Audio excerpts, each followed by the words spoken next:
जय हिंद दोस्तों, आप सभी का माइक्रो ऑनलाइन सर्विस आस्था में स्वागत है। मैं राम पाटीदार आज आपको बीएड और एमएड के बारे में पूरी संपूर्ण जानकारी देने वाला हूं। आप लोगों को कौन कौन सी समस्या आ रही है वो समस्या के बारे में मैं आपको बताऊंगा। डॉक्यूमेंट अपलोड को लेकर के भी आपको समस्या आ रही है वो भी मैं बताऊंगा। सारी जानकारी कंप्लीट बताने वाला हूँ। तो वीडियो अच्छा लगे तो एक लाइक करके चैनल को सब्सक्राइब करें, वीडियो को लाइक करें। चलिए शुरुआत करते हैं। सबसे पहले यहाँ पर देखेंगे अप्लाई नाउ, इसके ऊपर आपको क्लिक कर देना है। जैसे आप यहाँ पर क्लिक करते हैं एक नया इंटरफेस आपके सामने ओपन होगा। अब यहाँ पर एप्लीकेंट का जो रजिस्ट्रेशन है उसे आपको यहाँ पर कंप्लीट करना रहेगा।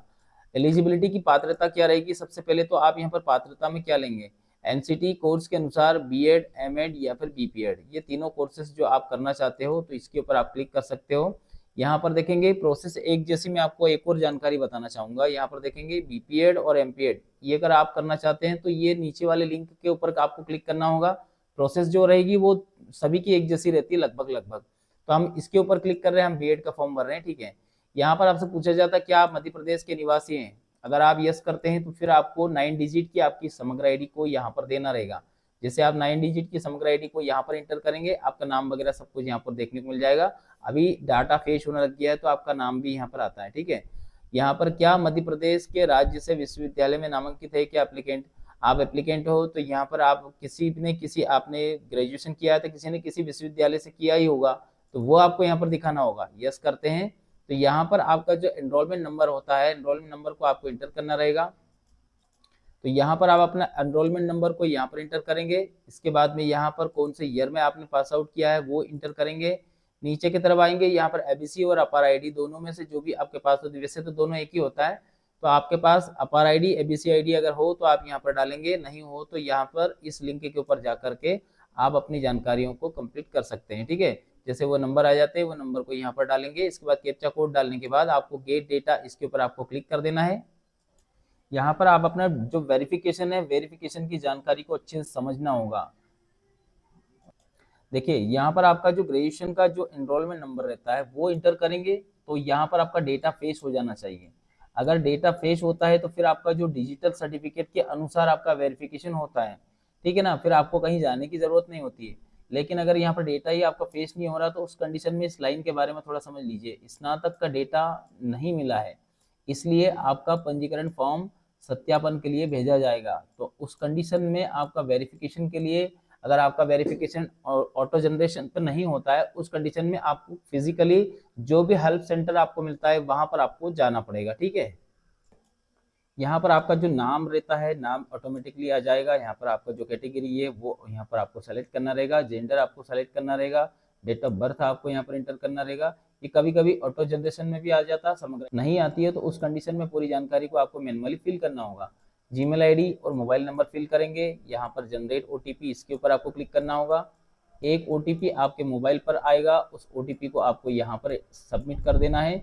सबमिट करने के बाद में आपका जो अपार आईडी का वेरिफिकेशन आपसे करवाया जाएगा। अपार आईडी के नंबर डालेंगे, इसके बाद में वहां से जैसे सबमिट करते हैं कि ओटीपी वापस आएगा अपार आईडी का, उस ओटीपी को आप सबमिट करेंगे। उसके बाद में आपका आईडी और पासवर्ड आपके मोबाइल पर भेज दिया जाएगा। मतलब आपका रजिस्ट्रेशन यहाँ से कंप्लीट हो गया, ठीक है। ये सिर्फ रजिस्ट्रेशन हुआ है, ठीक है। आगे की प्रोसेस आगे करेंगे।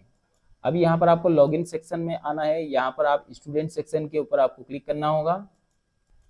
यहाँ पर 2026-27 का सेशन ये आपको सेलेक्ट करना होगा। आईडी और पासवर्ड डालेंगे, इसके बाद कैप्चा कोड डाल करके आपको साइन अप करना रहेगा। देखिए आपका पंजीकरण जो फॉर्म है अभी लॉक नहीं किया गया है। सारी जानकारी 1 बाय 1 इस प्रकार से आपको फिलअप करना रहेगा। ग्रीन कलर से हो जाना चाहिए, ठीक है। हम यहाँ पर कंप्लीट कर चुके हैं, लेकिन आपको दिखाने के लिए पूरी जानकारी मैं आपको दिखा रहा हूँ वापस से स्टार्टिंग से, ठीक है। यहाँ पर आपका जो नाम रहता है वो डेटा फेच होता है समग्र आईडी और मार्कशीट से। आपकी जो मदर्स का नाम रहता है वो आपको मैनुअली आपको फिलअप करना रहेगा। फादर्स का नाम आपको मैनुअली फिलअप करना रहेगा। डेट ऑफ बर्थ की बात करें तो ये भी आपका जो डेटा है आपकी समग्र आईडी और आपकी मार्कशीट से फेच होकर के आता है। यहाँ पर आपका जो जेंडर रहता है ये जेंडर आपने सेलेक्ट किया था। यहाँ पर आपका जो धर्म रहता है उसे आपको सेलेक्ट करना रहेगा। यहाँ पर आपका ब्लड ग्रुप ड्रॉप डाउन करके आपको सेलेक्ट करना रहेगा। जो भी ब्लड ग्रुप है वो आप अपने अनुसार आपको सेलेक्ट करना रहेगा। मैरिटल स्टेटस जो भी रहेगा उसे आपको यहाँ पर सेलेक्ट करना रहेगा। इसके बाद में नीचे की तरफ आएंगे तो यहाँ पर आपकी जो जीमेल आईडी है, जीमेल आईडी आपको यहाँ पर इंटर करना रहेगा। पहले से हम कर चुके हैं तो यहाँ पर वापस से आपको करने की जरूरत नहीं। चलिए यहाँ पर देखेंगे आपका जो मोबाइल नंबर है वो स्टार्टिंग में हमने वेरिफिकेशन कोड के साथ सत्यापित कर चुके हैं, लेकिन यहाँ पर व्हाट्सअप नंबर पूछा जाता है कि अगर आपके पास व्हाट्सअप नंबर आपका नहीं है तो किसी और का भी आप यहाँ पर इंटर कर सकते हो, नो प्रॉब्लम। अब बात करेंगे कॉन्टेक्ट डिटेल की, आपका जो एड्रेस है उसे आपको कैसे फिल करना है। यहाँ पर देखेंगे आपका गाँव, गली, मोहल्ला, शहर जो भी है वो आपको इस लाइन में आपको टाइप करना रहेगा। यहाँ पर आपका तहसील, तालुका जो भी लगता है उसे आपको यहाँ पर टाइप करना रहेगा। यहाँ पर स्टेट, यहाँ पर डिस्ट्रिक्ट, यहाँ पर आपका सिटी और यहाँ पर आपका पिन कोड, ठीक है। इसके बाद में आपका करस्पॉन्डेंस एड्रेस और परमानेंट एड्रेस अगर दोनों एक जैसा है तो आप यहाँ पर इसके ऊपर टिक मार्क लगाएंगे। जैसे आप टिक मार्क लगाते हैं दोनों जगह यहाँ पर ऑटोमेटिकली आपका एड्रेस है वो फिल हो जाएगा।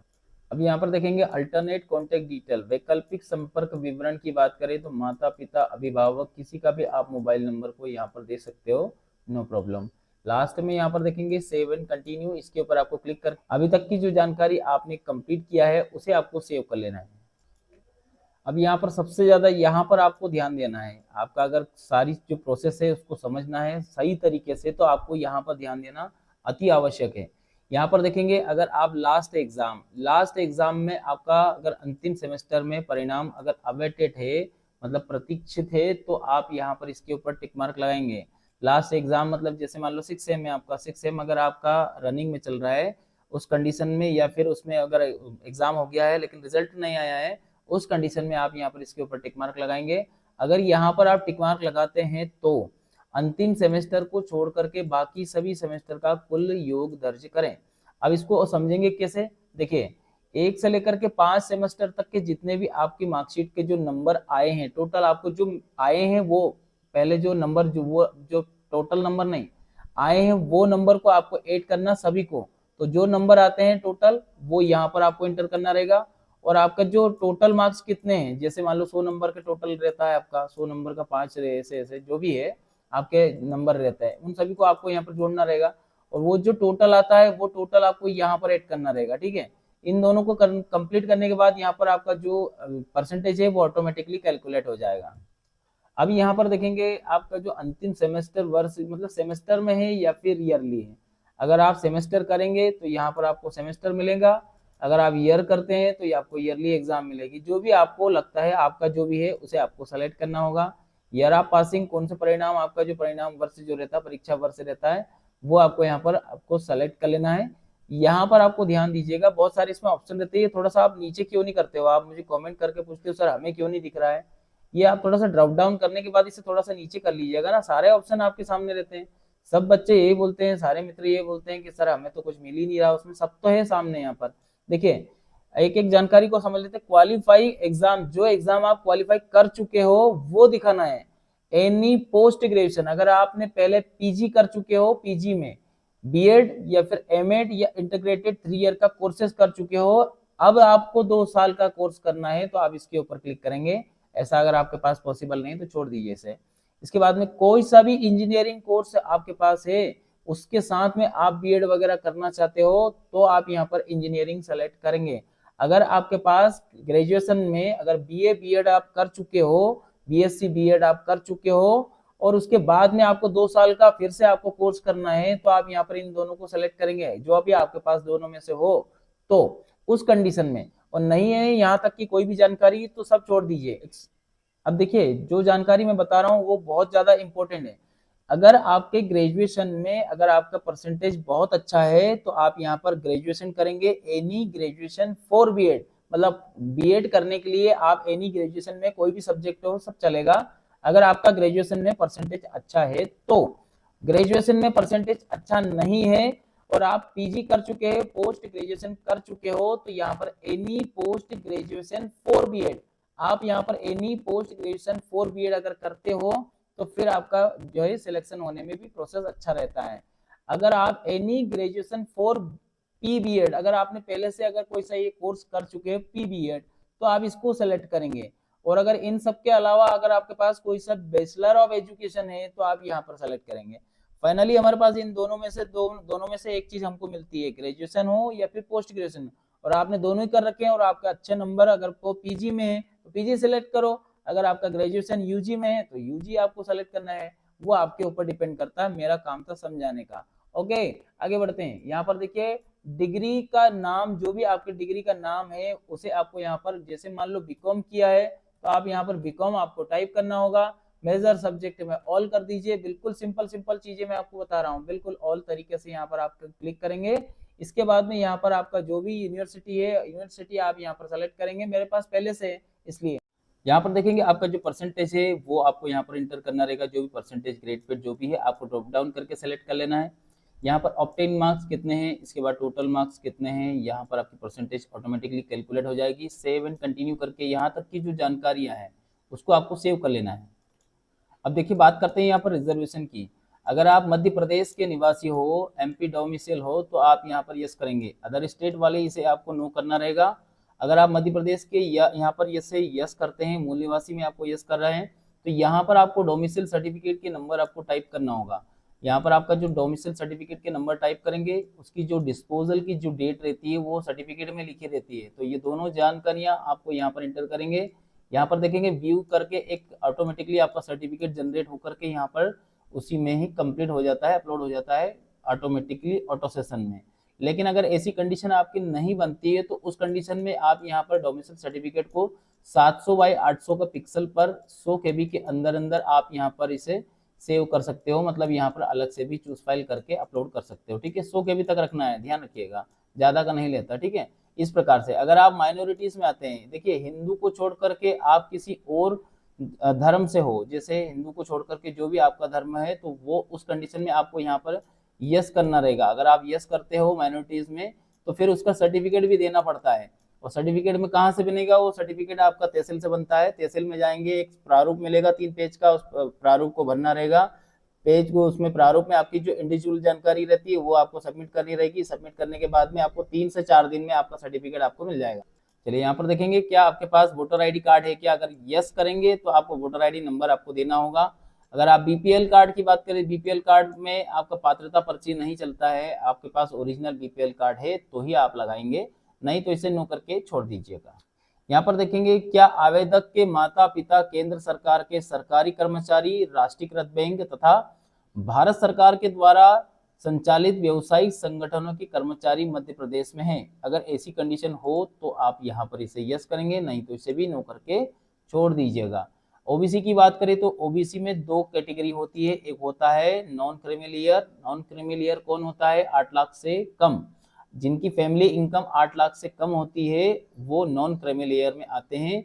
और जिनकी फैमिली इनकम 8 लाख से अधिक होती है वो क्रीमी लेयर में आते हैं। तो हमारी यहाँ पर 8 लाख से कम इनकम है फैमिली इनकम, तो हम यहाँ पर इसे नॉन क्रीमी लेयर करेंगे। अगर आपके पास एमपी टास्क की प्रोफाइल है तो आप यहाँ पर वो आईडी नंबर आपको यहाँ पर डालना रहेगा। यहाँ पर देखेंगे आपका जो फैमिली इनकम जो रहती है वो आपके आय प्रमाण पत्र में लिखा रहता है, उसे आपको यहाँ पर डालना रहेगा। इसके बाद में क्या, यहाँ पर देखेंगे क्या आप जम्मू कश्मीर और लद्दाख से माइग्रेट होकर के आए हो। अगर होकर आए हो तो आप यस करेंगे। यस करेंगे तो यहाँ पर उसकी जानकारी भी आपको देना होगा। यहाँ पर यस करते हैं तो उसका सर्टिफिकेट आपको अपलोड करना रहेगा, नो करते हैं तो कुछ देने की जरूरत नहीं। इसके बाद में क्या आप विकलांगता में आते हो, 40% से ऊपर अगर आपकी विकलांगता है तो आपको यहाँ पर यस करना होगा। अगर आप यहाँ पर यस करते हैं तो आपकी जो जानकारियां है वो यहाँ पर आपके सामने ये सब कुछ दिखाना भी रहेगा आपको। और अगर कुछ नहीं है तो आप इसे नो करके छोड़ सकते हो। एनसीसी की बात करें तो यहाँ पर आपके पास एनसीसी का कोई सर्टिफिकेट हो तो यस करें, नहीं तो इसे नो करके छोड़ सकते हो। चलिए बात करते हैं यहाँ पर आपके डॉक्यूमेंट्स को लेकर के। तो 10 से लेकर के तो 5000 KB तक का फुल एचडी में आप अपना फोटोग्राफ को यहाँ पर लगा सकते हो। इसके बाद में सिग्नेचर की बात करें तो 10 से लेकर के 5000 KB तक ही आपको सिग्नेचर भी लगा सकते हो, इस प्रकार से जैसा मैंने आपको दिखाया है। अब बात करेंगे बर्थ सर्टिफिकेट आपके पास अलग से हो तो आप बर्थ सर्टिफिकेट भी आप लगा सकते हो। 10th की मार्कशीट बर्थ सर्टिफिकेट में ही आती है, यहाँ पर लिखा हुआ भी है। तो 50 से लेकर 200 KB के बीचों बीच में आप यहाँ पर अपनी 10th की मार्कशीट को अपलोड कर देंगे। बात करते हैं यहाँ पर marksheet name of the verification. Name of the verification क्या होता है भाई, आपके जो मार्कशीट में आपका नाम लिखा है उसमें कागजीकरण में जब जब भी आपका नेम वेरिफिकेशन होता है तो वो 10th की मार्कशीट के अनुसार ही होता है। तो जैसे नाम में आपका नाम, पिता का नाम, माता का नाम, ये तीनों चीजें यहाँ पर आपके 10th की मार्कशीट से ही वेरीफाई किया जाता है।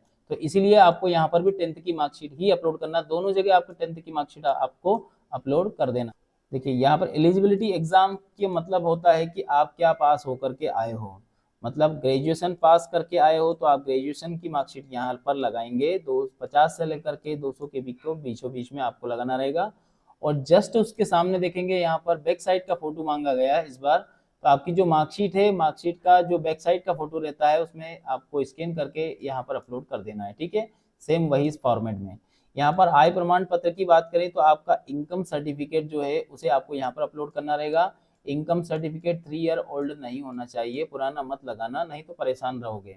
यहाँ पर आपका जो नॉन क्रीमिलियर सर्टिफिकेट की बात करें तो जाति प्रमाण पत्र को आप यहाँ पर लगाएंगे, ठीक है ना। जो भी आपका जाति प्रमाण पत्र है उसे आपको यहाँ पर अपलोड कर देना है, ठीक है।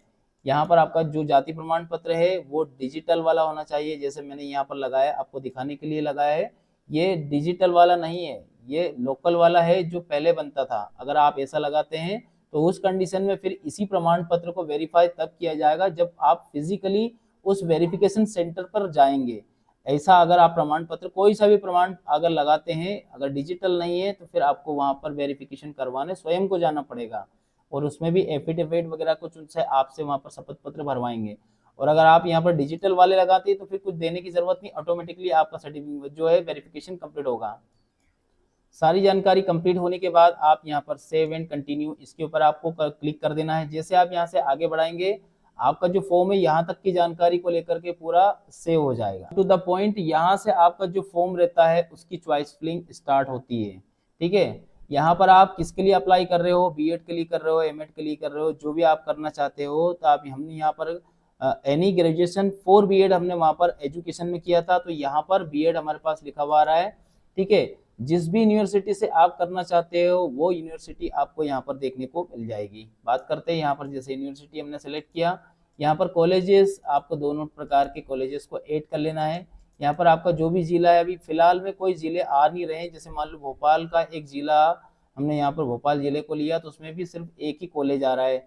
ऐसी कंडीशन हो रही है तो थोड़ा सा आप वेट कर लीजिए। अगर इसी एक ही कॉलेज से आपका काम चल जाता है तो इसको ही सेलेक्ट कर लीजिए, जैसे मैंने आपको यहाँ पर सेलेक्ट करके दिखाया, ठीक है।